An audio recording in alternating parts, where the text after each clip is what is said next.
Oke, Assalamualaikum warahmatullahi wabarakatuh. Pada video kali ini topik kita yaitu membahas tentang analisis vektor. Tapi sebelum itu, sebelum kalian masuk ke dalam pembahasan tentang analisis vektor ini, alangkah lebih baiknya kalian review kembali, mengingat kembali materi-materi tentang vektor yang sudah kita bahas sebelumnya, baru kita masuk ke sini, ke dalam analisis vektor. Oke, untuk kali ini kita langsung saja membahas topik kita. Oke, nanti yang akan kita bahas di dalam analisis vektor ini mungkin hanya dalam bentuk seperti yang pertama kita bahas dulu tentang tentang fungsi vektornya itu sendiri, kemudian nanti turunan fungsi vektor, kemudian juga kalau dari segi turunan ya, turunan fungsi vektor nanti ada gradien, divergensi, dan curl, itu untuk turunan. Kemudian nanti yang untuk integral, kita akan bahas nanti integral vektor itu seperti apa, dan juga nanti kita akan bahas beberapa teorema yang berkaitan dengan analisis vektor. Seperti teorema Green, teorema Stokes, teorema divergensi, atau yang dikenal juga dengan teorema Gauss di situ. Mungkin untuk di video kali ini kita hanya akan membahas tentang sampai ke untuk turunannya aja dulu. Mungkin nanti di next video baru kita bahas tentang integralnya. Oke, langsung saja kita ke subtopik kita yang pertama, yaitu tentang fungsi vektor. Kita harus tahu dulu apa sih itu fungsi vektor gitu ya.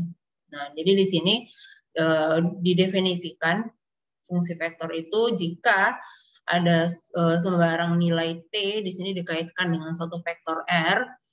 Jadi ada suatu vektor r, dia dikaitkan dengan suatu nilai t di sini, maka r itu bisa dikatakan sebagai vektor, dikatakan sebagai fungsi vektor dari t, atau dapat dikatakan sebagai RT seperti ini, yaitu suatu vektor yang komponen-komponennya merupakan fungsi dari nilai skalar T.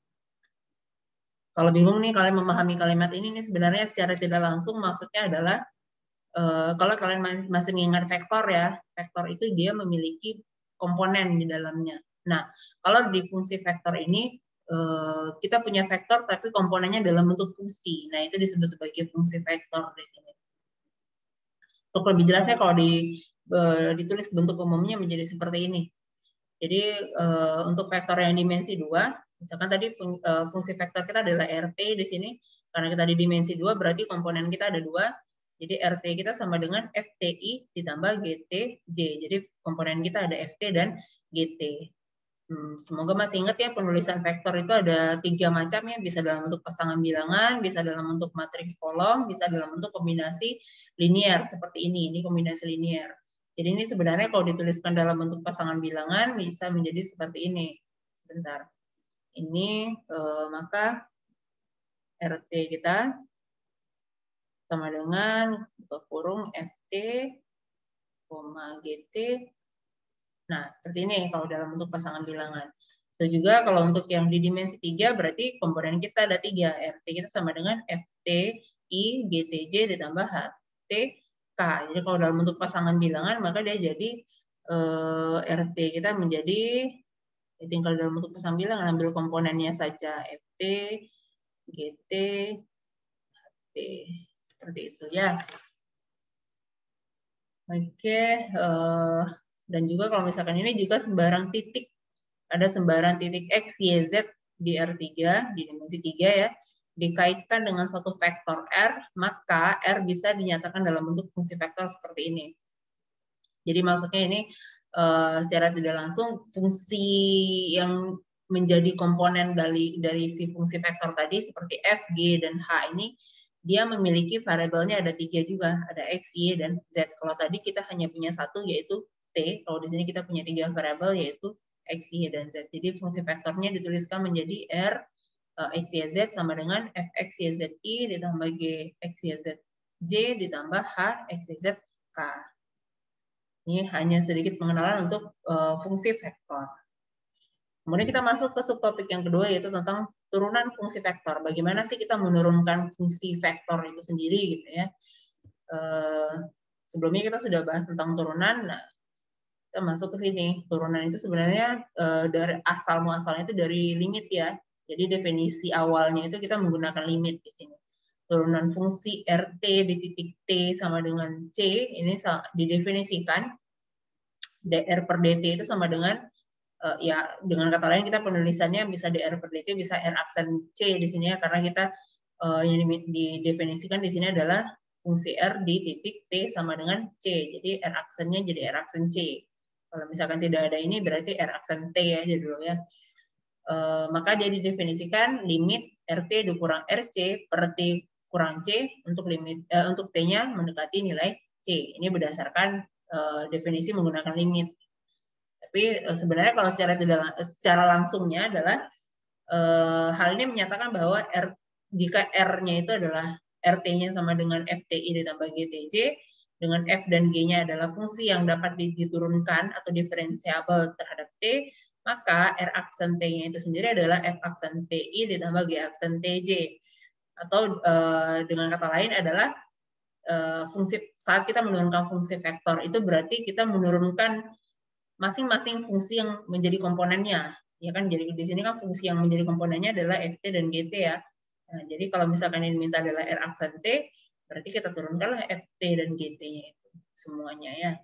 Yang di dimensi 3 juga seperti itu. Kalau misalkan r-nya ada di dimensi 3, berarti ada 3 komponennya, ada f, g, dan h. Berarti untuk r aksennya adalah f aksen i, f aksen t dikali i, ditambah G aksen T dikali J, kemudian ditambah H aksen T dikali K. Jadi tinggal diturunkanlah masing-masing komponennya. Untuk lebih jelasnya, ada beberapa aturan turunan fungsi vektor. Ini dia. Sebenarnya sih kalau untuk aturan turunan fungsi vektor tidak jauh berbeda dengan aturan turunan dari fungsi biasa ya. Nah, di sini misalkan ada 2 buah fungsi vektor, yaitu U dan V. Di sini ada 2 buah fungsi vektor U dan V. Dan C di sini adalah skalar, F di sini adalah sebuah fungsi bilangan real. Maka untuk kalau misalkan kita menurunkan penjumlahan 2 buah fungsi vektor, kita ada punya 2 tadi U dan V. Kalau U dan V ini dijumlahkan, kemudian yang diminta adalah turunannya, maka sebenarnya itu sama dengan turunan dari masing-masing fungsi vektornya. Jadi kalau dari proses yang sebenarnya boleh kita jumlahkan terlebih dahulu baru kita turunkan boleh, atau mau diturunkan dulu masing-masing baru nanti hasil penurunannya dijumlahkan, itu juga boleh. Itu untuk penjumlahan. Kemudian kalau misalkan perkalian suatu fungsi vektor dengan suatu skalar seperti ini, C dikali U, C dikali UT di sini. Yang diminta adalah turunannya sama itu dengan saat kita menurunkan fungsi biasa dikali dengan suatu skalar ya. Jadi yang kita turunkan itu hanya fungsinya. Jadi di sini yang kita turunkan hanya fungsi vektornya. C-nya tetap. Maka D per dt dari C UT itu adalah C dikali U aksen T. C-nya tetap, U-nya yang kita turunkan. Kemudian yang ketiga, perkalian fungsi biasa dengan fungsi vektor. Yang diminta adalah turunannya. Nah, kalau pada saat seperti ini, kita tetap menggunakan aturan kali ya. Semoga masih ingat yang U aksen V ditambah UV aksen. Ya, yang itu. Kita gunakan itu. Tapi bedanya adalah apa? Saat jenis fungsinya. Saat kita menurunkan F, ya kita menurunkan fungsi biasa. Tapi kalau yang saat kita menurunkan U itu dalam bentuk vektor, berarti kita menurunkan fungsi vektor. Kita turunkanlah masing-masing komponen yang ada di dalam U nanti. Maka D per dt ft kali ut itu sama dengan, jadi f aksen dikali u ditambah f dikali u aksen. Kemudian yang keempat, cross product, dot product ya, dot product dari 2 buah fungsi vektor ut dot vt. Nah, untuk yang keempat nih, untuk yang ketiga, 4 dan 5 ini nih karena sama-sama perkalian semua, kita semuanya tetap menggunakan aturan kali ini ya. Semuanya pakai ini. Cuma nanti bedanya hanya dalam bentuk fungsinya dan ataupun bentuk operasinya, prosesnya. Kalau ini perkalian titik ya, dot product. Yang perlu diingat kalau dalam dot product itu seperti apa hasilnya dalam bentuk skalar. Kalau yang di yang ini cross product, nanti hasilnya dalam bentuk vektor. Tapi prosesnya tetap untuk yang di sini tetap kita gunakan aturan kali, tetap U aksen V ditambah UV aksen ya. Ini juga tetap sama, bedanya hanya di operasi di tengahnya. Di sini dot product, ini cross product. Kemudian yang terakhir yang di bawah, aturan rantai sebenarnya, aturan rantai untuk fungsi komposisi. Jadi kita punya suatu fungsi vektor, tapi ada fungsi lagi di dalamnya. Jadi bisa kita gunakan seperti ini. Kita turunkan dulu fungsi yang di dalamnya, atau secara tidak langsung ini sebenarnya turunkan dulu fungsi paling luar ya sebelum ke sini, berarti U aksen si VT, U aksen VT dikali dengan F aksen, ini maaf tulisannya jelek deh, dikali dengan F aksen T. Ini kalau agar tidak rancu makanya dipindahkan ke depan. Ini jadi tulisannya menjadi seperti ini, F aksen T dikali dengan U aksen dikali F aksen T dikali U aksen FT. Ini untuk aturan rantai. Ini beberapa aturan dari turunan fungsi vektor. Tidak jauh berbeda ya dengan aturan-turunan fungsi biasa. Bedanya nanti hanya dalam bentuk tergantung yang kalau perkalian tergantung yang dikalikan itu apa. Ya kalau misalkan yang dikalikan fungsi biasa dengan fungsi vektor ya berarti turunannya mengikuti jenis fungsinya. Kemudian kalau misalkan perkaliannya adalah dot product, ya berarti nanti hasilnya dalam bentuk skalar. Kalau misalkan perkaliannya dalam bentuk cross product, berarti hasilnya dalam bentuk vektor. Prosesnya juga nanti berbeda. Oke, untuk contoh yang pertama, diminta di sini ada dua soal di sini ya, tentukan turunan dari fungsi berikut. Yang pertama ada R1T, fungsinya yaitu T per T tambah 1 I ditambah 5T dikurang 2 J di titik T sama dengan 1. Ini soal yang pertama. Kita bahas, oke, kita sampaikan dulu soalnya. Yang kedua ada R2T sama dengan 1 tambah T pangkat 3I ditambah T dikali eksponen min TJ ditambah sin 2TK. Berarti yang kedua ini ada di dimensi 3 ya. Yang pertama itu ada di dimensi 2. Kita bahas untuk penyelesaian yang pertama. Yang pertama berarti kita, sebelum kita masuk T-nya sama dengan 1, berarti kita perlu cari dulu turunan dari si R1T ini dulu. Bagaimana cara kita menentukan turunannya? Berarti turunankanlah masing-masing komponennya. Komponennya siapa aja? Ada T per T tambah 1, ada 5T kurang 2. Ini kita kalau di sini diperoleh R1 aksen T-nya itu adalah 1 per T tambah 1 per T tambah 1 dikuadratkan dikali I ditambah 5J. Nah, ini diperolehnya dari mana? Ya, untuk ini. Untuk si R1T itu sendiri kan kita punya fungsinya adalah ini. Sebentar ya.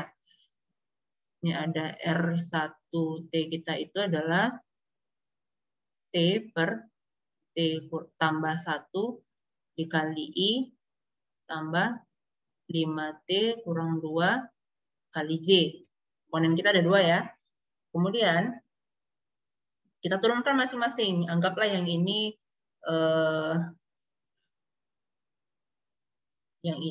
namanya FT.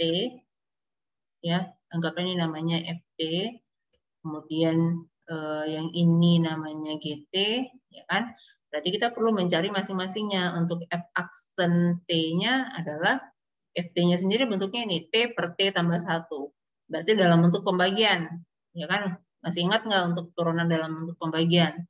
Yaitu U aksen V dikurang V aksen per V kuadrat ya, yang menjadi U yang di atas, yang menjadi V yang di bawahnya. U kita adalah T, berarti kalau U aksennya adalah 1, kemudian dikali dengan V, V kita adalah T tambah 1, kemudian kita kurang dengan U kita adalah T, dikali dengan U aksen kita. U aksen kita itu adalah, V aksen kita adalah 1, karena V-nya nilainya adalah T tambah 1 ya, turunannya berarti adalah 1. Kemudian kita bagi dengan V kuadrat. V kuadrat berarti T tambah 1 dikuadratkan. T tambah 1 dikuadratkan. Ini kalau kita selesaikan, ini sama dengan yang di atas kan ini T tambah 1 dikurang T. Berarti kan T-nya habis ya.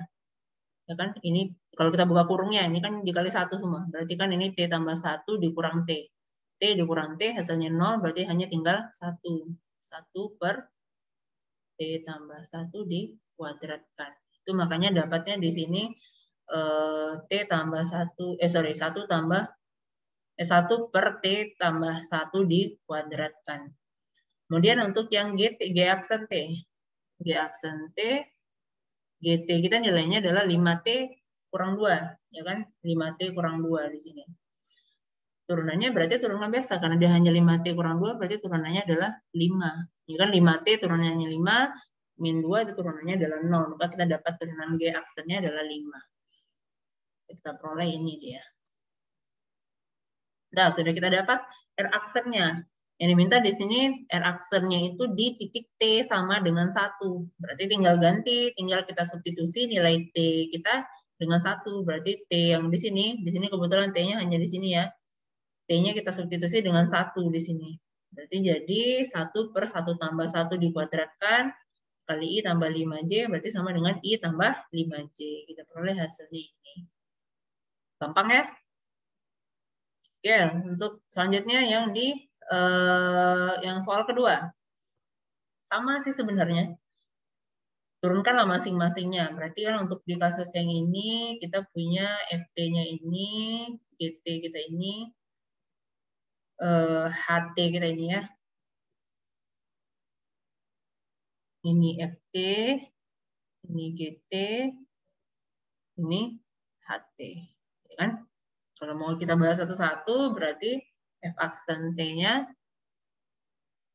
sama dengan turunan 1 tambah T pangkat 3 ya. Turunan 1 itu adalah 0, turunan T pangkat 3 itu adalah 3T kuadrat. Oke, kita peroleh ini di sini. Kemudian G aksen T.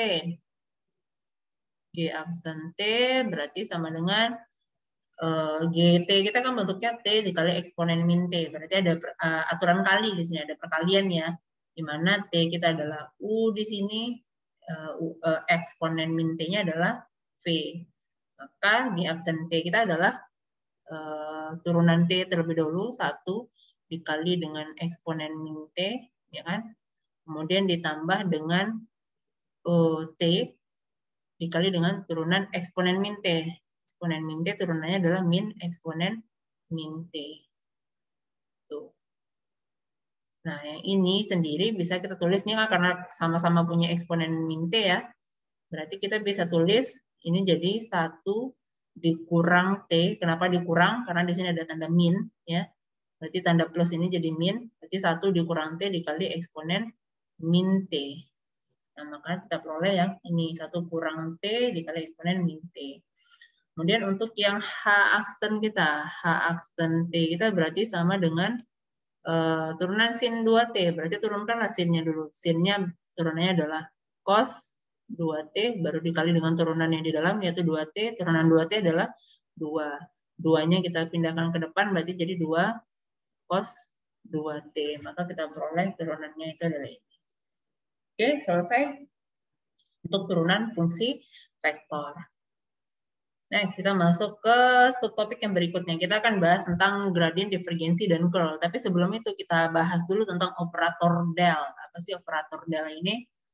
Nah ini, operator del itu merupakan operator pada diferensial vektor yang disimbolkan dengan nabla. Ini nabla ya, segitiga terbalik ini. Nah, didefinisikan dalam bentuk turunan parsial. Nah, dimana kita sudah bahas tentang turunan parsial sebelumnya.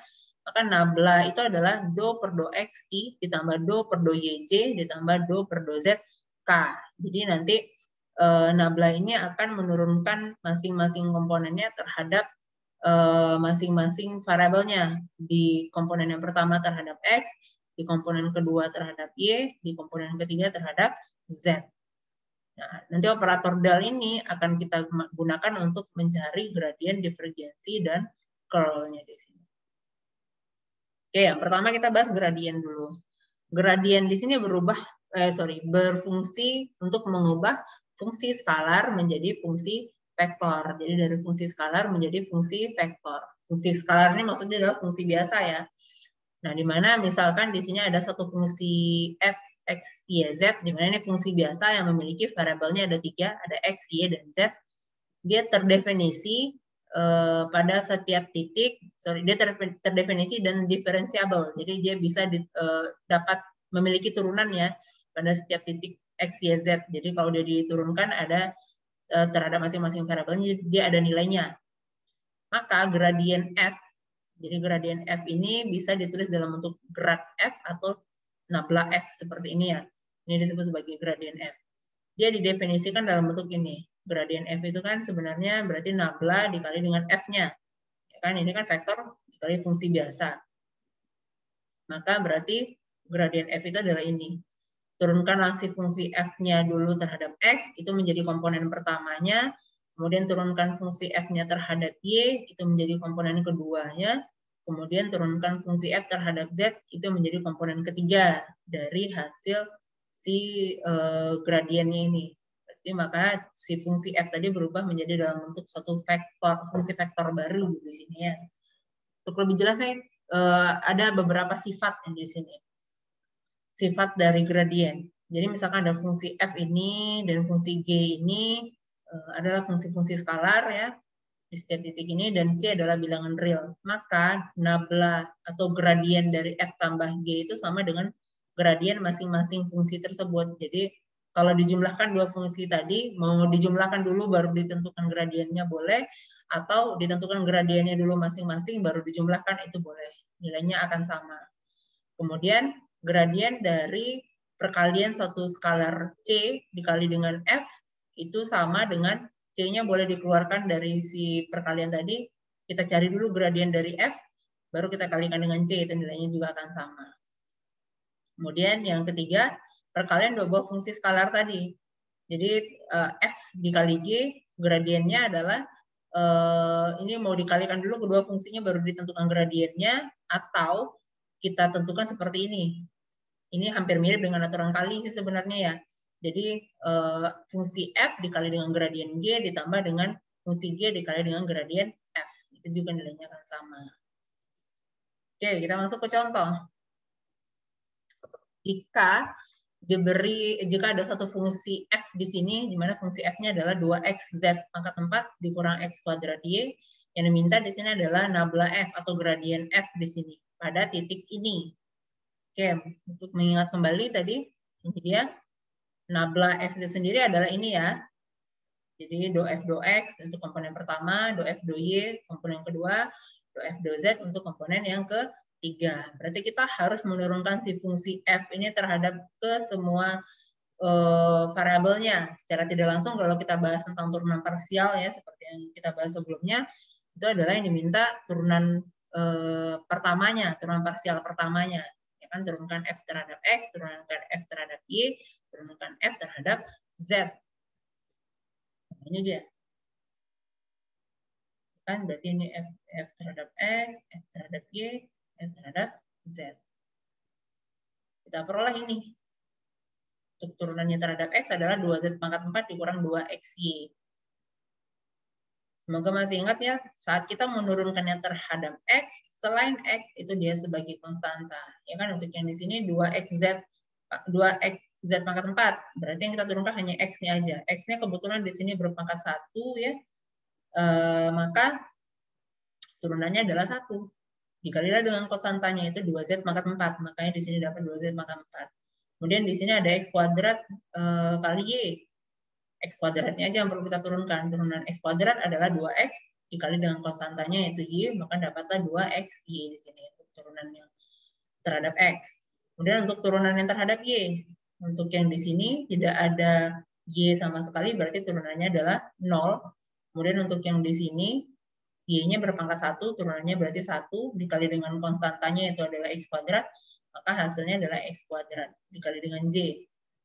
Kemudian yang terakhir turunannya terhadap Z. Kalau terhadap Z terbalik dengan yang Y tadi ya. Kalau terhadap Z di sini yang nggak ada Z sama sekali. Maka turunannya di sini adalah 0. Turunan yang di sini adalah 2X-nya tetap. Z pangkat 4 turunannya jadi 4Z pangkat 3. Dikali dengan 2X maka dapatnya 8XZ pangkat 3. Jadi kita perolehlah gradien F kita itu nilainya ini. Tapi yang diminta di soal adalah gradien F pada titik 1, 0, min 2. Ini maksudnya berarti X-nya sama dengan 1, Y-nya sama dengan 0, Z-nya sama dengan min 2. Substitusilah nilai ini terhadap hasil yang ini. Hasil yang ini tadi.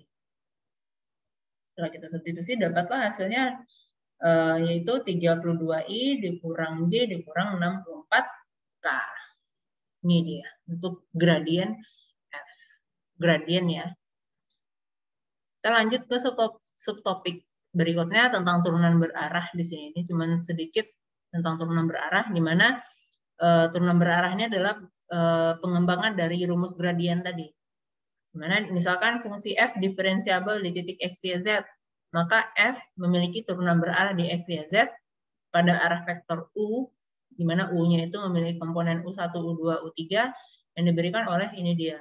DUF itu adalah turunan berarah si f ini adalah gradien f dikali dengan vektor u. Jadi tinggal kalikanlah si gradien f tadi dengan si vektor satuannya, yaitu u di sini. Next, untuk subtopik yang berikutnya tentang divergensi. Divergensi di sini kita mengubah fungsi vektor menjadi fungsi skalar. Kebalikan dari si gradien tadi. Kalau gradien dari skalar ke vektor, kalau divergensi dari vektor ke skalar.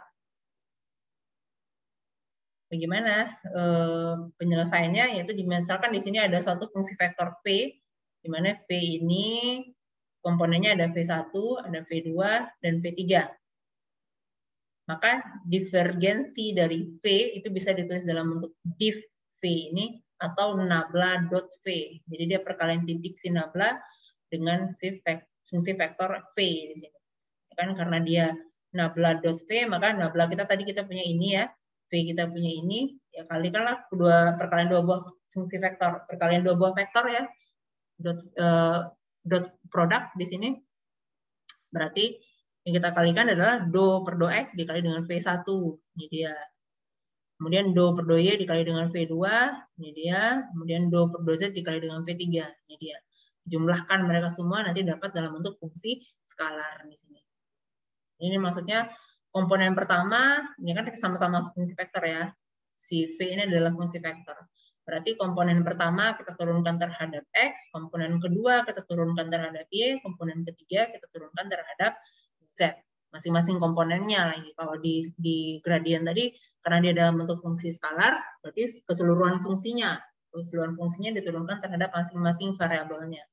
Tapi kalau di divergensi, masing-masing komponennya, untuk yang di komponen pertama terhadap vektor X, komponen yang kedua terhadap vektor Y, komponen yang ketiga terhadap vektor Z. Ini dia sifat-sifatnya. Misalkan ada dua buah fungsi vektor F dan G di sini. Kemudian ada A dan B di sini ada sebagai bilangan realnya. Maka divergensi, ya kan ingat ya divergensi tadi adalah nabla dot si fungsi vektornya. Kebetulan di sini fungsi vektornya adalah F atau G di sini. Anggaplah di sini F ya. Nah, nabla.f di sini adalah divergensi. Maka nabla dot dari AF ditambah BG itu sendiri akan sama dengan A-nya tidak kita kalikan, jadi A keluar dikali dengan ini, nabla.f. Ditambah dengan B dikali dengan nabla.g. Kemudian yang kedua, nabla.f dikali F. F di sini adalah fungsi skalar, F yang kecil ya. F yang besarnya adalah fungsi vektor. Maka penyelesaiannya bisa kita selesaikan dengan F, si fungsi skalar tadi kita keluarkan, kita selesaikan si divergensi F-nya, kemudian ditambah dengan nabla F ini di sini adalah gradien tadi ya, gradien F dikali dengan si fungsi vektor F-nya, fungsi vektor F. Kemudian untuk yang sifat yang ketiga, kita punya nabla.f cross G di sini, berarti untuk menyelesaikannya adalah nabla cross F dikali G, berarti ini ada perkalian titik di sini ya. Kemudian dikurang dengan F dot nabla cross G di sini. Ingat ya, perhatikan tandanya di sini. Juga ini berbeda. Kemudian yang terakhir, nabla dot nabla cross F itu nilainya akan sama dengan 0. Mungkin kalau mau diterapkan seperti yang di atas nih bisa, nanti hasilnya akan menjadi 0 di sini. Itu beberapa sifat dari divergensi. Kemudian untuk contoh, di sini diberikan suatu fungsi vektor A, di mana fungsi vektor A itu isinya adalah 3x, y, z kuadrat, I ditambah 2X Y pangkat 3Z dikurang X kuadrat YZ kali K. Dan suatu fungsi skalar F di sini adalah 3X kuadrat dikurang YZ. Yang diminta adalah divergensi A atau nabla dot A-nya. Kemudian yang B adalah A dot dari gradien F-nya atau nabla F-nya. Langsung saja kita bahas yang pertama. Yang pertama karena dia yang diminta adalah gradien, divergensi, berarti kan di sini juga sudah kelihatan jelas yaitu nabla dot A. Nabla kita adalah ini, A kita adalah ini, ya kalikan. Berarti yang kita turunkan adalah turunkan komponen pertama ini terhadap X, turunan yang ini terhadap Y, turunkan komponen ketiga terhadap Z. Kita turunkan masing-masingnya, diperolehlah dia nilainya 3YZ kuadrat, yang ini ditambah 6XY kuadrat, kemudian dikurang X kuadrat Y. 3YZ kuadrat dapatnya dari sini. X di sini kan turunannya pangkat 1, turunannya adalah 1 di sini. Tinggal konstantanya aja yaitu 3YZ kuadrat. Ini dia. Kemudian untuk yang ini kita turunkan terhadap Y, berarti kan 2XY pangkat 3. Y-nya di sini berpangkat 3, maka turunannya adalah 3Y kuadrat ya. 3Y kuadrat. 3Y kuadrat dikali dengan konstantanya yaitu 2X. Berarti 2X dikali 3Y kuadrat dapatnya adalah 6XY kuadrat di sini. Kemudian untuk yang terakhir di sini yang turunan yang komponen ketiga diturunkan terhadap Z. Z-nya di sini berpangkat 1, maka turunannya adalah 1, sisanya adalah konstantanya yaitu X kuadrat dikali Y. Maka kita dapat X kuadrat dikali Y. Itu untuk divergensinya. Kemudian yang B itu kita gunakan sifat dari divergensi tadi. Maka di sini A dikali dot gradien F di sini. A di sini adalah ini, kemudian gradien F-nya, berarti ingat yang tentang gradien tadi di awal ya. Turunkan si F-nya terhadap ke semua variabelnya. Ini, kemudian kita dapat untuk yang gradien F-nya itu adalah 6XI dikurang ZJ dikurang YK. Kemudian baru kita kalikan mereka berdua, dapatlah hasilnya ini. Kita lihat lagi untuk yang sifat ya. Sifat yang diminta di sini adalah A dot gradien F. A dot gradien F. Oh, di sifat nggak ada ya. Oke, ya ini pun kita nggak perlu pakai sifat, ini kita selesaikan ini aja pun langsung juga bisa. A kita kali dengan gradien F-nya.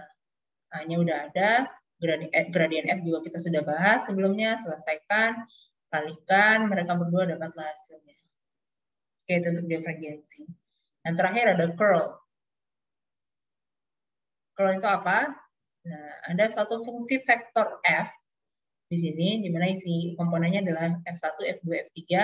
Dia terdefinisi dan diferensiabel pada setiap titik X, Y, Z. Maka curl dari F itu, atau bisa kita tulis dengan ini, nabla cross F. Ya, bedanya kalau tadi di divergensi itu kan nabla dot F ya, perkalian titik. Tapi kalau curl itu adalah perkalian silang di sini. Ya, tinggal ikuti prosesnya aja.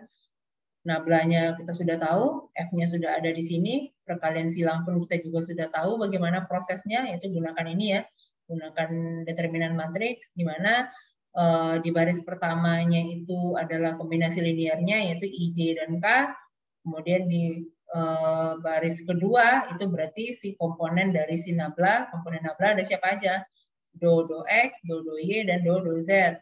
Ini si komponen kedua kita, ya kan? Dan komponen baris ketiga itu adalah komponen dari si F. Komponen si F siapa aja? Ada F1, F2, dan F3. Itu yang jadi isi dari baris ketiga kita. Selesaikanlah ini dengan menggunakan determinan matriks seperti biasa. Dapat kita nilai curl kita itu adalah ini. Do F3 per do Y dikurang do F2 per do Z itu untuk komponen pertama. Kemudian do F1 per do Z dikurang do F3 per do X itu untuk komponen yang kedua. Kemudian do F2 per do X dikurang do F1 per do Y itu untuk komponen yang ketiga. Tapi dengan catatan kalau misalkan kalian susah untuk menghafal yang ini, kalau F yang ini, ikuti aja proses biasa yang seperti ini, yang seperti yang di atas ini ya. karena dia perkalian silang, ya udah kita gunakannya dengan menggunakan aturan menentukan determinan matriks seperti ini, ya yang ini. Jadi manual aja. Yang perlu di baris pertama itu kombinasi linearnya. Kemudian di baris kedua itu adalah komponen nablanya. Di baris ketiga itu adalah komponen si F-nya. Selesaikan aja manual. Nanti kelompokkan yang mana yang memiliki I, yang mana memiliki J, yang mana memiliki K. Nah, itu dari situ kita dapat nanti masing-masing komponen dari si curl F-nya ini. Sifat-sifat dari curl di sini. Ada dua buah fungsi vektor F dan G di sini. Kemudian ada satu fungsi skalar F kecil, ya. Dan ada A dan ada A di sini adalah sebagai bilangan real, ya. Maka berlaku beberapa sifat di bawah ini. Bisa kalian baca di sini, ya. Di mana nabla cross F tambah G itu sama dengan nabla cross F ditambah dengan nabla cross G. Jadi ini boleh dijumlahkan dulu F dan G-nya, baru di nablanya dikali dengan hasil penjumlahannya, atau tentukan dulu curl masing-masingnya atau nabla cross F-nya, baru dijumlahkan. Itu boleh. Kemudian sifat yang kedua, nabla cross dari A kali F. A di sini adalah bilangan real tadi, ya, atau konstanta. A-nya boleh keluar, tentukanlah dari nabla cross F-nya atau curl dari F-nya, baru dikalikan dengan A ini. Kemudian yang ketiga, sifat yang ketiga, nabla dikali silang atau cross dengan F fungsi skalar tadi dikali dengan fungsi vektor, maka nilainya akan menjadi seperti ini.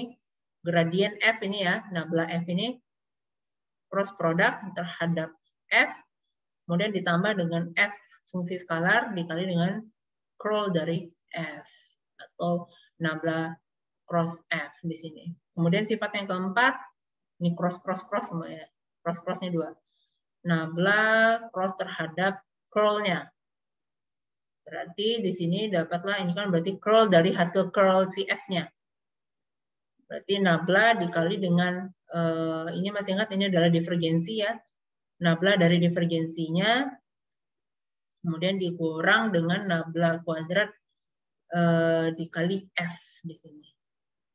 Kemudian yang kelima, nabla dari gradien F fungsi skalar. Nabla dari gradien F itu adalah nilainya 0. Kemudian untuk yang keenam, nabla dari perkalian silang kedua buah fungsi vektor tadi, maka diperoleh ini dia. Silakan dibaca untuk yang ini. Inilah beberapa sifat dari curl di sini. Oke, kita akan bahas contoh yang keempat di sini, yang berkaitan tentang curl. Di mana diberikan di sini ada satu fungsi vektor 2xy kuadrat i ditambah xyzj ditambah yz kuadrat k. Yang diminta di sini adalah nabla cross f-nya atau curl dari f-nya. Curl, ya, berarti diperoleh nilainya ini. Dari mana kita dapat nilainya ini? Berarti secara langsung nih dari awal, kalau kita gunakan inverse matrix, ya. Jadi kita punya matriks di mana baris pertamanya ada I, J, K gitu, ya. Baris kedua itu adalah do X, do Y, kemudian do Z, kemudian baris ketiga isinya adalah komponen dari F. 2xy kuadrat, kemudian xyz, kemudian ada yz kuadrat. Ini dia komponen kita. Kita selesaikan ini. Ini kan sama dengan untuk yang I-nya saja terlebih dahulu, berarti do Y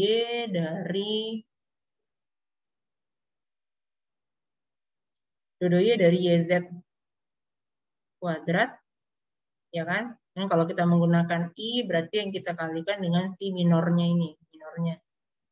Minornya ini. Do Y kalikan dengan YZ kuadrat, kemudian dikurang dengan do Z dikali dengan XYZ. Kan? Do Z dikali dengan XYZ. Itu semua dikali dengan I. Kemudian untuk yang J berarti di sini kita kan tandanya selang-selingnya, di sini dikurang dengan ini, maka untuk yang J siapa? J di sini berarti minornya adalah do X, 2X kuadrat, kemudian do Z, YZ kuadrat. Ya, saya hapus dulu yang ini.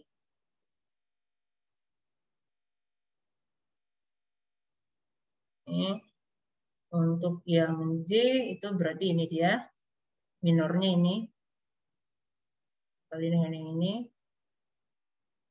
ya kan? Berarti do X dikali dengan YZ kuadrat dikurang dengan do Z dikali dengan 2XY kuadrat.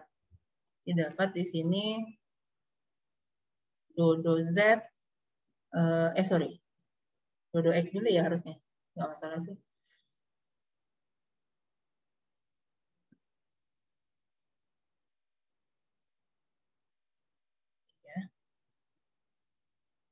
Ini do X dari YZ kuadrat. YZ kuadrat kemudian dikurang dengan do Z dari 2XY kuadrat. Itu untuk yang J. Kemudian untuk yang K, tandanya apa? Tambah. Diselang-seling ya. Minornya K siapa aja? Kita hapus dulu yang ini berarti. Ini dan ini. Minornya K berarti itu adalah yang tidak sebaris dan tidak sekolom dengan K. Siapa aja? Ini dia. Oke. Oh, maaf ya lingkarannya. Oke, siapa aja itu? Berarti do X dikali dengan XYZ, kemudian do Y dikali dengan 2X kuadrat. XY kuadrat. Sorry. Berarti do X dikali dengan XYZ, dikurang dengan do Y dikali dengan 2XY kuadrat. Ini semua dikali dengan K. Nah, diselesaikanlah masing-masing yang turunan yang di atas ini.